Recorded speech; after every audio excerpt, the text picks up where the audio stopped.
Muy buenos días, hermanos. Dios les bendiga. Espero que se encuentren muy bien. En el día de hoy vamos a compartir la palabra de Dios bajo el tema el único y verdadero evangelio.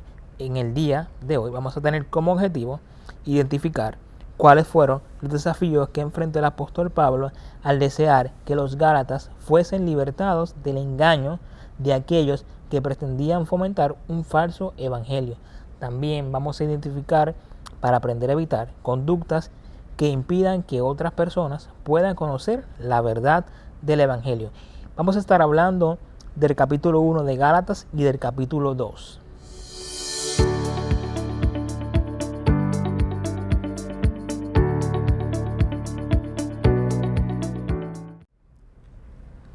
Ese primer capítulo de Gálatas dice de la siguiente manera: Pablo, apóstol, no de hombre ni por hombre, sino por Jesucristo y Dios el Padre, que lo resucitó de los muertos, y todos los hermanos que están conmigo, a las iglesias de Galacia, gracia y paz sean a vosotros de Dios el Padre y de nuestro Señor Jesucristo, el cual se dio a sí mismo por nuestro pecado para librarnos del presente siglo malo, conforme a la voluntad de nuestro Dios y Padre, a quien sea la gloria por los siglos de los siglos. Amén.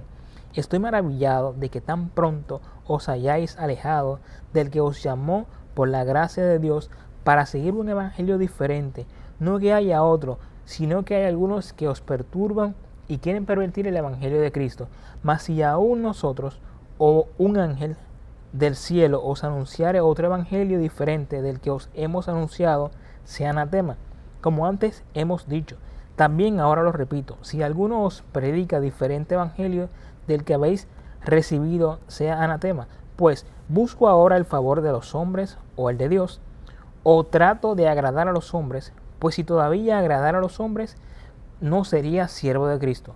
Mas os hago saber, hermanos, que el evangelio anunciado por mí no es según hombre, pues yo ni lo recibí ni lo aprendí de hombre alguno, sino por revelación de Jesucristo.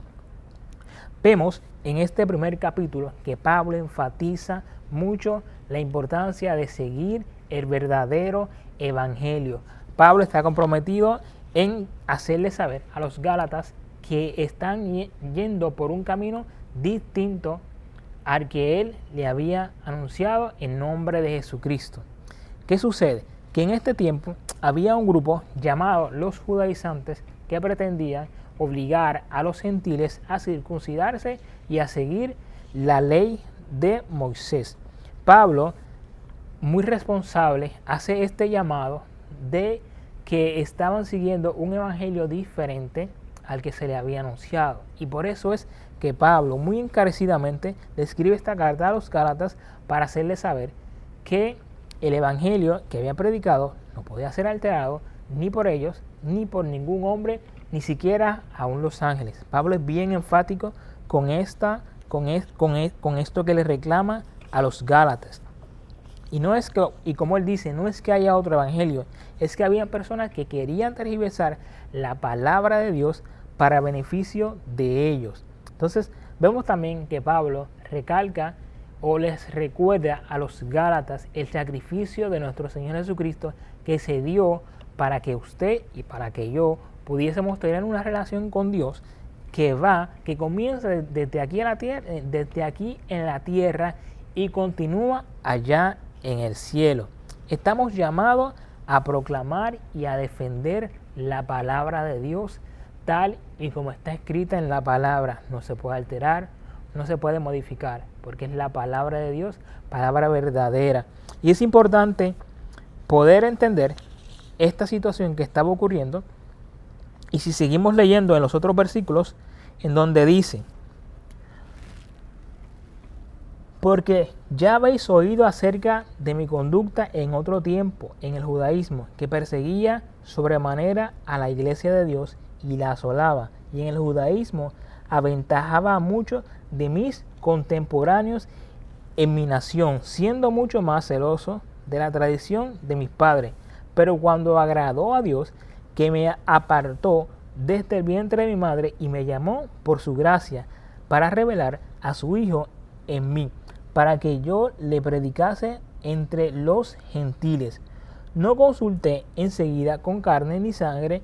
Después, pasado 3 años, subí a Jerusalén para ver a Pedro y permanecí con él 15 días. Pablo aquí está relatando que cuando él fue confrontado con nuestro Señor Jesucristo, con la verdadera realidad, con el verdadero evangelio, él inmediatamente buscó el consejo de Dios. No buscó el consejo de hombres, sino el consejo de Dios, y se aisló por 3 años para buscar la palabra de Dios. Esta explicación que le da el apóstol Pablo a los Gálatas no es un mero alarde de sus cualidades. Al contrario, el apóstol lo que deseaba que los Gálatas pudieran entender la veracidad de las palabras que él le transmitía, porque no venían de hombre ni por hombre, sino que eran revelación directa de nuestro Señor Jesucristo. El apóstol Pablo, que sabemos que antes perseguía a la iglesia, es transformado y rápidamente ese mensaje de la transformación de Pablo se expande por todo aquel lugar y muchas personas comenzaron a creer en Cristo, y eran básicamente muchos gentiles, porque sabemos que Pablo fue llamado a predicar a los gentiles. Entonces el apóstol Pablo, vemos en versículos anteriores que él dice que se asombra mucho de la rapidez con la que los Gálatas se apartaron de Cristo. Y es que sucede que una vez Pablo predica el evangelio en Galacia, se traslada a Jerusalén a hablar con los líderes de la iglesia, y en ese momento este grupo llamado los judaizantes aprovecha para tergiversar la palabra de Dios que había predicado el apóstol Pablo. Vamos a seguir leyendo en el siguiente versículo, que dice: pero cuando Pedro vino a Antioquía, le resistí cara a cara, porque era de condenar, pues antes que viniesen algunos de parte de Jacobo, comía con los gentiles, pero después que vinieron, se retraía y se apartaba, porque tenía miedo de los de la circuncisión. Y eso de la circuncisión, Pablo se refería a los judaizantes que pretendían obligar a los gentiles a circuncidarse. Y entonces, como sabemos, Pedro, en un momento dado, Dios le revela que el evangelio debe ser anunciado también a los gentiles. Pero en este momento que Pablo está hablando, el apóstol Pablo sí tenía comunión con los gentiles, pero una vez llegaron estas personas, Pedro se alejaba de esa práctica de compartir con ellos, porque consideraba que no estaban circuncidados. Entonces el apóstol Pablo lo confronta, y es una manera del apóstol decirle a Pedro que sus actos no estaban acorde con lo que estaba predicando. Por eso es muy importante que nuestros actos estén acorde con lo que predicamos. Y sabemos que Jesús, en la gran comisión, fue muy enfático en anunciar que el evangelio debe predicarse a toda criatura y a toda nación. Y sabemos que Pablo fue designado para predicarle a los gentiles y Pedro para predicarle a los judíos. Pablo habla del peligro, como les dije anteriormente, de que el evangelio de Cristo sea tergiversado, obligando a las personas a cumplir con ciertos requisitos para ser salvos. Y sabemos que Pablo anteriormente menciona que somos salvos creyendo únicamente en Jesucristo y confesando nuestros pecados, aceptándolo como nuestro Salvador y Señor. Y entonces estos judíos de la corriente judaizante pretendían decir que la fe en Jesucristo no era suficiente para ser salvo, que era necesario cumplir con la ley y era necesario ser circuncidado. Y eso no era lo que estaba predicando Pablo. Pablo estaba predicando de la gracia y de la misericordia de Dios para con cada uno de nosotros, que es capaz de aceptarnos tal y como somos, que es capaz de limpiarnos de nuestros pecados y que es capaz de restaurar nuestra vida, de restaurar nuestro corazón, simplemente con aceptar a Jesucristo, con confesar nuestros pecados, aceptar a Jesucristo y comenzar a caminar con Él. Y Pablo es bien enfático en esta carta a los Gálatas de que el evangelio no puede ser tergiversado, que el evangelio del amor y de la misericordia de Dios no puede ser cambiado, no puede ser alterado. Y es importante recalcar que estamos llamados a proclamar el verdadero evangelio de Jesucristo, ese evangelio de la salvación, ese evangelio del amor, de la misericordia de Dios, que fue gracias a ese sacrificio de nuestro Señor Jesucristo en la cruz del Calvario por usted y por mí, para que cada uno de nosotros fuésemos redimidos por la sangre maravillosa de nuestro Señor Jesucristo. Y sabemos que con Cristo estamos juntamente crucificados, porque para la ley no somos aptos para Dios, pero es gracias a la ley que nos declaramos muertos porque no la podemos cumplir, y esa debilidad que tenemos ante la ley es la que nos acerca más a Cristo y nos hace entender que usted y que yo no somos tan perfectos, que no podemos cumplir con ese estatuto y que es a través únicamente de Jesucristo que podemos ser salvos. Y por eso es que dice, con Cristo estoy juntamente crucificado y ya no vivo yo, mas Cristo vive en mí. Y lo que ahora vivo en la carne, lo vivo en la fe del Hijo de Dios, el cual me amó y se entregó a sí mismo por mí. No desechó la gracia de Dios, pues si por la ley fuese la justicia, entonces de más murió Cristo. Pablo en estos versículos está siendo muy enfático en decir que si por la ley somos justificados, en vano murió nuestro Señor Jesucristo. Pero sabemos que la única forma en que usted y yo podemos ser justificados es gracias a que Cristo murió en la cruz, porque Él cumplió la ley a cabalidad, y es gracias a su sacrificio, a su muerte en la cruz y a su resurrección que usted y yo podemos tener entrada al Padre. Nuestros actos, nuestras conductas no nos llevan directamente a Cristo.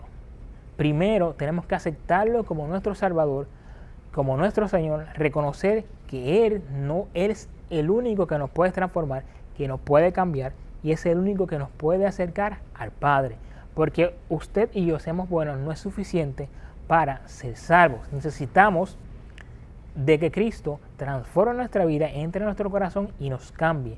Así que, hermanos, la exhortación de esta mañana, de esta clase bíblica, es a preservar el verdadero evangelio, el amor de Cristo, de que primero tenemos que reconocer que somos pecadores, que necesitamos de Cristo, que ante la ley judía no podemos cumplir todos esos requisitos porque somos pecadores, porque somos humanos, porque somos débiles, y es esa debilidad la que nos acerca a Cristo. Y Pablo, en un momento dado, en la carta a los Corintios, él habla de que tenía un problema, un aguijón en la carne, que le hacía ver que no era tan perfecto, que a pesar de todo lo que había hecho, a pesar de todo lo que había logrado, tenía esa debilidad, tenía eso que, como él dice, algo enviado por Satanás para bofetearlo, para hacerle entender que no era tan santo, que necesitaba todos los días de Jesucristo. Y eso nos debe motivar a comprender que usted y yo necesitamos todos los días de Jesús para ser transformados y para ser cambiados. No somos tan perfectos, necesitamos de Cristo para ser perfeccionados. Y para resumir esta lección, primero está la advertencia del falso evangelio, de aquellos que dicen que necesitamos de requisitos para ser justificados, pero como dice el apóstol Pablo, lo único que necesitamos para ser justificados es aceptar a Jesucristo como nuestro Señor y Salvador, ser limpios de nuestro pecado cuando lo confesamos y comenzamos a caminar con Él. Y entonces hay que resistir esas prácticas que pretenden alejarnos del verdadero evangelio. de ese evangelio que es el amor, la misericordia de Dios. Y hay que hacer que lo que hay que ser consciente o ser congruentes con lo que decimos, con lo que yo digo y con lo que yo hago. No como aquellos que su palabra no va acorde con su conducta. Su conducta es muy contraria a lo que dice el Evangelio. Y por último, estamos llamados a proclamar la fe, la salvación por la fe, que somos justificados por la fe en Jesucristo, que tenemos que creer, que tenemos que confesar a Jesús, y esto da como resultado a la salvación y buenas obras. No buenas obras y salvación, es salvación y buenas obras. Es decir, que somos salvos por fe, por creer en Jesucristo, y esa salvación que nos hace ser diferente a las demás personas es la que nos lleva a hacer buenas obras. Es la que nos lleva a amar a nuestro prójimo, es la que nos lleva a dar nuestra vida por nuestro Señor Jesucristo. Y como bien dice, con Cristo estoy juntamente crucificado. Es decir, que lo que estamos viviendo ahora, nuestras luchas, nuestras tormentas, ya no las vivimos bajo la carne, ya no las vivimos bajo nuestra debilidad. Ahora la estamos viviendo bajo la gracia y la misericordia de nuestro Señor Jesucristo. Hermanos, que Dios les bendiga, que esta palabra impartida sea de aliento para nuestra vida, que usted pueda vivir el verdadero evangelio, ese evangelio del amor, de la misericordia, que no se deje llevar por las presiones de la vida, porque todos tenemos presiones. Cada uno sabe cuál es la presión que quizás nos hace flaquear, que quizás nos hace darnos cuenta que necesitamos más de Cristo, y tenemos que aprovechar esa debilidad para acercarnos más a Dios todos los días, para que Cristo viva en cada uno de nosotros. Así que, hermanos, que Dios les bendiga, que Dios les guarde. Vamos a orar. Padre, gracias por tu amor, por tu fidelidad, por tu misericordia. Gracias porque tú eres muy bueno. Gracias porque necesitamos de ti. Gracias porque tu palabra nos hace entender que todos los días necesitamos de tu amor y de tu misericordia para ser transformados, que no somos tan santos, que necesitamos acercarnos cada día a tu palabra para que ella nos examine, para que tú nos examines y para que nos haga ver en dónde estamos fallando. Señor, ayúdanos a poder reconocer nuestras faltas, a poder llevarlas a ti, Señor, y a ser transformados por tu amor y tu misericordia. En el nombre de Jesús, amén. Que Dios les bendiga, que Dios les guarde. Gracias.